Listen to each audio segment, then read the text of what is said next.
रामनवमी की हार्दिक बधाई शुभकामनाएं।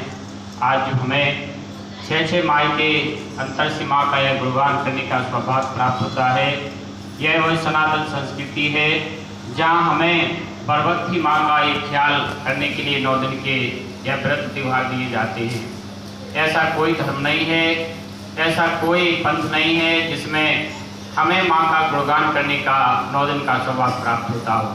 समाज को कोई नहीं कहता कि आपको नशा मुक्त रहना है, मांसाहार मुक्त रहना है, आपको चरित्रमानों का जीवन जीना है। समाज सोचता है इन 9 दिनों में 75% आदमी ऐसा होता है, व्यक्ति होते हैं जो स्वयं अपनी मान्यता के अनुसार मांस का सेवन अपने घरों में नहीं करते हैं, नशे का सेवन नहीं करते हैं, सभी माँ की आराधना साधना वंदना में लिप्त हो जाती है।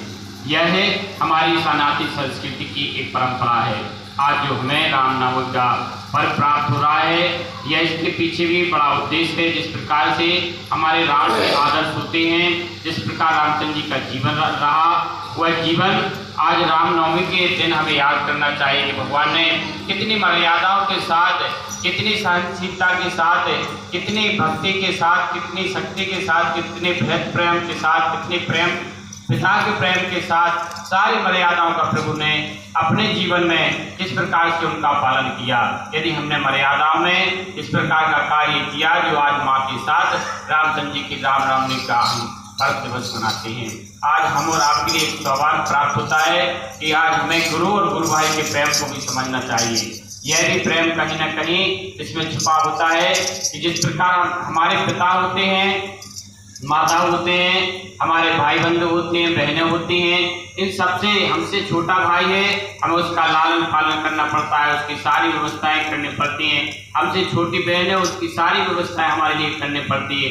हमसे बड़े भाई होते हैं, हमें उनकी मर्यादा करनी पड़ती है, उनसे कुछ बातें ऐसी जो हम शेयर नहीं कर सकते हैं। हमें अपने पिता की डांट सहनी पड़ती है, हमें अपने पिता की कई प्रकार के और कर्तव्यों का पालन करना पड़ता है। लेकिन हमें गुरु और गुरु भाई ऐसे शब्द प्राप्त होते हैं कि जहाँ से हमारा गुरु भाई दीक्षा ले लेता है और हमारा बराबरी का भाई बन जाता है, उससे हम प्रेम की बातें कर सकते, सारी चीजें शेयर कर सकते हैं। हमारी बहनें भी जिस दिन से हमारी गुरु बहन बन जाती है, हमें सोता एक लालन पालन वाली बहन, एक शिक्षित बहन हमें समाज से तराश कर दी जाती है। इन रिश्तों को यदि हम निभाना चाहते हैं, अपने गुरु भाई के प्रति प्रेम रखें, अपने गुरुवर के प्रति आस्था रखें, कभी भी अपने गुरु भाई गुरु बहन के साथ छल कपट ना करें। क्योंकि यदि हम अपने गुरु और गुरु भाई के रिश्ते को समझ जाते हैं, इससे बड़ा हमारे जीवन में स्वभाव कुछ नहीं होता है।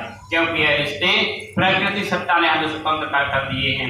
जब से हम जन्म लेते हैं, भाई बहन, माता पिता, मौसी मौसा, फूफा फूफा, सभी रिश्ते हमारे तय हो जाते हैं। लेकिन गुरु और गुरु भाई का रिश्ता जब व्यक्ति को समझ आ जाता है, तब वह अपनी गुरु बहन बनाता है, गुरु भाई बनाता है। हम अपने गुरु भाइयों के साथ में चल करके, बहनों के साथ में चल करके, क्योंकि धन संपत्ति के बंटवारे हमारी बहनें होती हैं, हमारे भाई होते हैं, परिवार होता है, लेकिन संस्कार के बंटवारे, साधना के बंटवारे, साधना की पूंजी, साधना का संरक्षण हमारा इन गुरु भाई गुरु बहनों के बीच में होता है।